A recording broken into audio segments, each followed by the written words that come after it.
जय गुरुदेव। स्वामी जी के अमृत वचन। देश का हाल बुरा होने जा रहा है क्योंकि जिम्मेदारी से सब मुक्त हैं।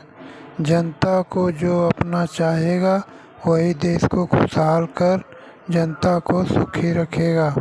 चरित्र निर्माण ही देश की प्रेम भक्ति है तथा जनहित ही श्रद्धा है। दया इंद्रियों के द्वार पर नहीं उतरती है, वह सूरत के घाट पर उतरती है। वहीं दया मांगनी चाहिए, उसी के लिए लगे रहना चाहिए। मनुष्य शरीर में दोनों आँखों के पीछे दीवार है। उस दीवार के पार से देवलोक शुरू हो जाते हैं जहाँ कभी अंधकार होता ही नहीं। देवी देवताओं के रूप इंसानों जैसे हैं, किंतु यह भौतिक शरीर नहीं है, वहाँ सदा आनंद बरसता रहता है। कुछ ऐसे मनचले भक्त भी होते हैं जो समझते हैं कि मैं कुछ जानता ही नहीं और सबको पीछे छोड़कर आगे कूदने की कोशिश करते हैं। मैं समझता तो सब हूँ, मगर यही सोचकर चुप रहता हूँ कि धीरे धीरे वे संभल जाएंगे, चेत जाएंगे। तुम गुरु से कोई पर्दा मत रखो, हमेशा यह सोचते रहो कि वो सब कुछ देखते हैं, सब कुछ जानते हैं। जब ऐसा सोचते रहोगे तो बुराइयों से बचते रहोगे और सोचोगे कि उन्हें कुछ नहीं मालूम तो धोखा खा जाओगे और फिर कुछ नहीं कर सकते और सच्चे रास्ते से गिर जाओगे। इसलिए कोई कपट मत रखो। आपका सच्चा हितैषी भगवान है और कोई नहीं। भगवान के रास्ते पर चलो तो वह हर कदम पर तुम्हारी मदद करेगा। जो रक्षा करता है उसमें भगवान का अस्तित्व आ जाता है, जो जुल्म करता है उसमें भगवान का अस्तित्व समाप्त हो जाता है। तुम संसार मांगते हो, यह कोई महात्मा की कृपा थोड़ी ही है।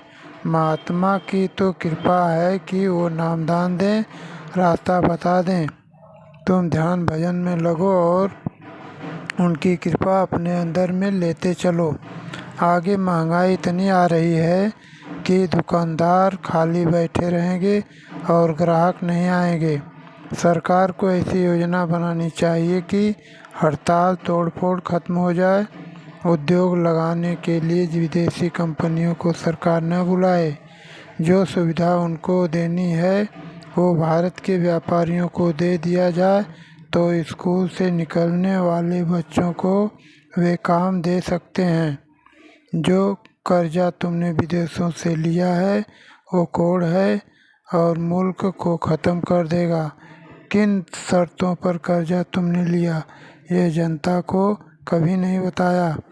जो भगवान के भजन का रास्ता तुम्हें बताया गया है उसमें आध्यात्मिक, सामाजिक, राजनैतिक सब प्रकार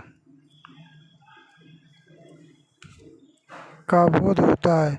तुम्हें यह मालूम हो जाएगा कि किन किन योनियों में भटकने के बाद यह मनुष्य शरीर मिला है।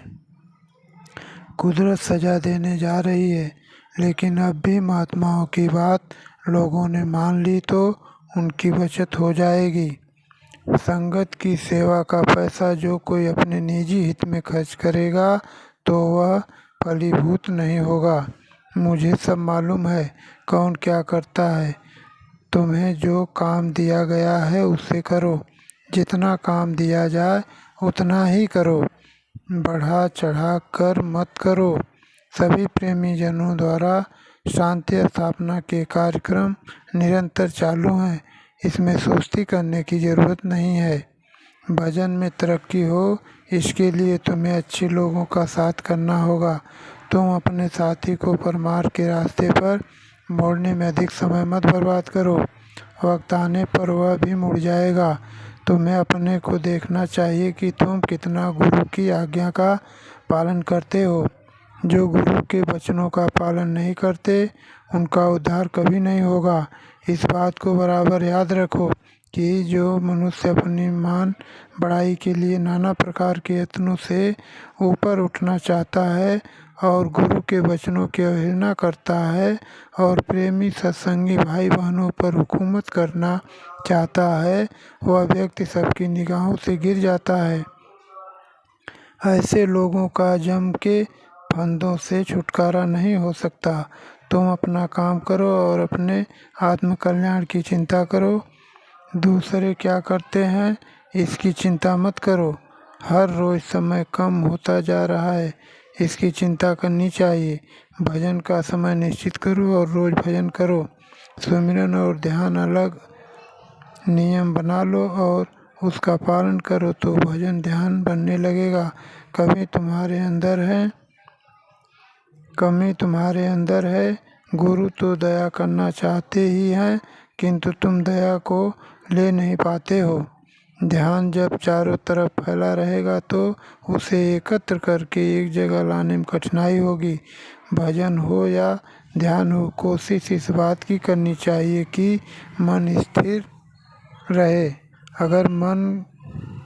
अगर सुमिरन के समय मन भटकता रहता है तो यह उतने समय की बर्बादी है।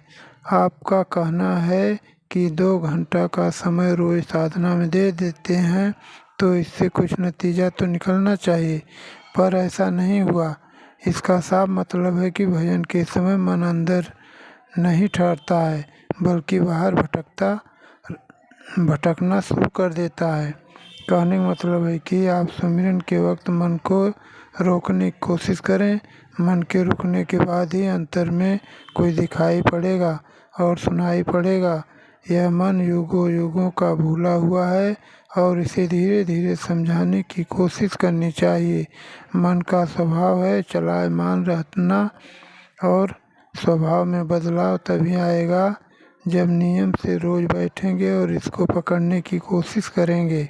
धीरे धीरे यह आपका साथ देने लगेगा और इसमें टिकाव आएगा। तब अंतर में गुरु का जलवा दिखाई देगा।